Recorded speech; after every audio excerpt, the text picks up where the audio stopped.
क्या शिवलिंग आदि में जल चढ़ाने से रोग या मनोकामना की पूर्ति हो जाएगी? क्या शरीर पर आने वाले रोग, कष्ट और मनोकामना की पूर्ति के लिए शिवलिंग और मंदिरों में जो रोग शोक आते हैं, उसके लिए शिवलिंग या मंदिरों में जो टोटके की क्रिया बताई जाती है, क्या उनका कोई महत्व होता है? क्या हमें संकट की निवृत्ति के लिए केवल नाम जप करने से मात्र ऐसा है कि जैसे हम भगवान शंकर में जल चढ़ा रहे हैं, बिलपत्र चढ़ा रहे हैं, बैठ कर के हम वहां मंत्र जप रहे, नाम जप कर रहे हैं और यह भावना कर रहे हैं कि हमारा रोग नष्ट हो जाए, तो जिस कोटि का पाप से रोग हुआ उस कोटि का जब आपका जप हो जाएगा तो उस पर प्रभाव दिखाई देने लगेगा। ये टोटका नहीं है, यह अनुष्ठान है। मान लो नाम जप करना, मंत्र जप करना, जल चढ़ाना, बिलपत्र चढ़ाना और भावना से हम प्रार्थना करें कि हे भगवान शंकर हमारा रोग नष्ट कर दो, तो जब उस कोटि का जप हो जाएगा उतना तो आपका रोग नष्ट हो जाएगा। हाँ, ये जरूर है कि उस कोटि का होना चाहिए जितने को आपका पाप का फल जो रोग आया है उतना जब आपका जप और पुण्य होगा, आप चाहोगे तो उसका फल मिलेगा, तो आपका रोग नष्ट हो जाएगा। क्योंकि भावी मेट सख्त त्रिपुरारी भगवान शंकर में सामर्थ है, वह भावी को भी मेट आने वाले प्रारब्ध को भी मिटा देते हैं।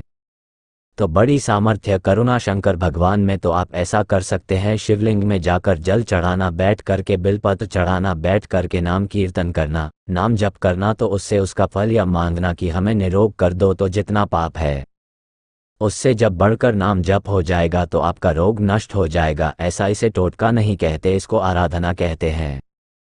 शिव आराधना ठीक है, टटका शब्द अलग है, शिव आराधना शब्द अलग है। नहीं, इसको टोटका तो कहते नहीं, जादू टोना थोड़ी कहते हैं।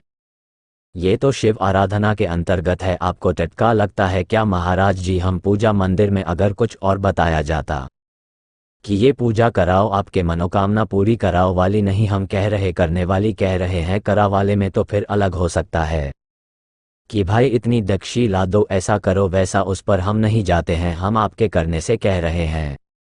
आप एकांत मंदिर में गए, शंकर जी में जल चढ़ाया, 4 बिलपत्र चढ़ाए, बैठ करके भाव से नाम जप किया, नाम कीर्तन किया और हे भगवान हमें स्वस्थ कर दो या हमारे परिवार को स्वस्थ तो हो जाएगा। इसमें किसी के बिचौलिया की थोड़ी जरूरत है। नहीं, अपने सीधे जाओ। अगर तुम्हें ऐसा लगता है कि रुपया दे और अनुष्ठान कराए तो फिर विश्वास करके करो, ऐसा विद्वान हो मिलना चाहिए जो मंत्र अनुष्ठान ठीक से करे और आपका पैसा शुद्ध हो, धर्म वाला, और उसको दक्षिणा दो, तो ऐसा भी हो जाएगा। पर हमें लगता है सरल भाव में यही अच्छा है कि अपने बैठ करके भगवान का कीर्तन करें, भगवान की आराधना करें, उन्हीं से प्रार्थना कर ले, ये तो उत्तम बात है। और खूब रुपया बड़ा हो तो आप ऐसा भी कर सकते हो। रुपया बहुत ज़्यादा है क्या? धर्म मत अनुष्ठान की बात करते हो, ला तो इसके लिए स्वयं जाओ, जल चढ़ाओ, साष्टांग दंडवत करो, अपने शंकर जी है। आप पत्र विल पत्र चढ़ाए, बैठ के नाम कीर्तन की, हृदय से लगा के रोए, प्रभु आप ही सहारा हो, सब बढ़िया हो जाएगा। वो भाव देखते हैं, रूपा से कृपा ले होती, भाव से कृपा होती। अगर दैन्य हो जाओ तो भगवान शिव प्रसन्न हो जाएंगे, वो प्रसन्न हो गए तो बहुत बढ़िया मंगल हो जाएगा।